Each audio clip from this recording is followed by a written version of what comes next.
तव कथामृतं तप्तजीवनं कविभिरीडितं कल्मषापहं श्रवणमंगलं श्रीमदाततं भुवि गृह्णन्ति जे भूरिदा जना। नमस्कार, अमृतबाणी चैनेले आपनादेर सकलके स्वागत। श्री श्री ठाकुर मा और स्वामीजीर रातुल चरणे शतकोटी प्रणाम जानिए शुरू करछि आमादेर आजकेर पाठ। 1884 अक्टोबर मारवाड़ी भक्त और ठाकुर श्री रामकृष्ण जीवात्मा चित्त। बड़बाजारेर मारवाड़ी भक्तेरा आसिया प्रणाम करिलेन। ठाकुर ताहादेर सुख्याति करितेछेन श्रीरामकृष्ण भक्तदेर प्रति।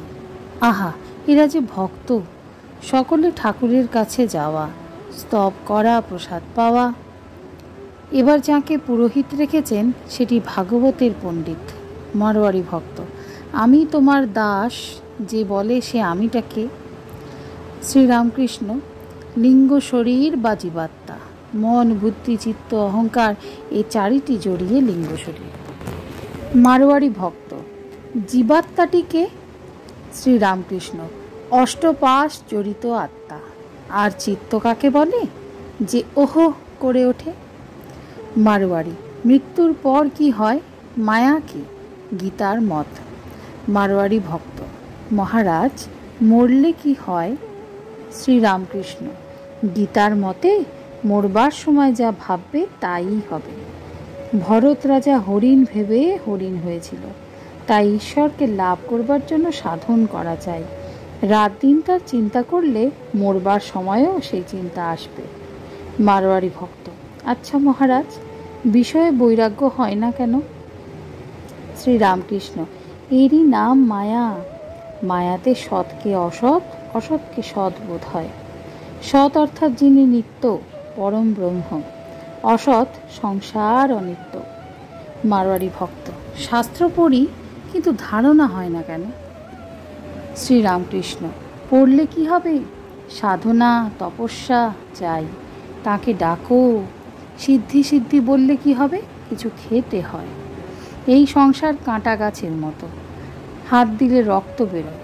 যদি কাঁটা গাছ এনে বসে বসে বলো ওই গাছ পুড়ে গেল, তাকে অমনি পুড়ে যাবে? জ্ঞানাগ্নি আহরণ করো, সেই আগুনে লাগিয়ে দাও, তবে তো পুড়বে।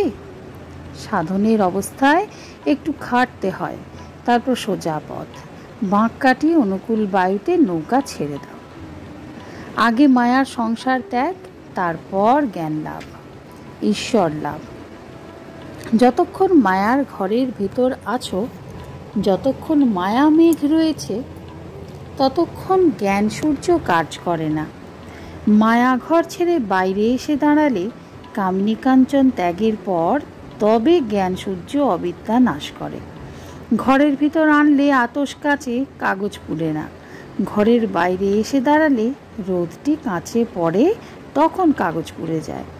আবার মেঘ থাকলে আতস কাঁচে, কাগজ পুড়ে না। মেঘটি সরে গেলে তবে হয়। কামিনী কাঞ্চন ঘর থেকে একটু সরে দাঁড়ালে, সরে দাঁড়িয়ে একটু সাধনা তপস্যা করলে তবেই মনের অন্ধকার নাশ হয়।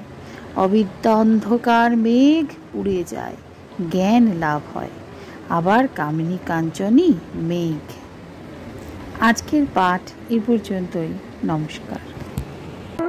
কথামৃতের সুধাধারার সাথে শ্রী শ্রী ঠাকুর মা ও স্বামীজির অনুধ্যানের জন্য চ্যানেলটি সাবস্ক্রাইব করুন।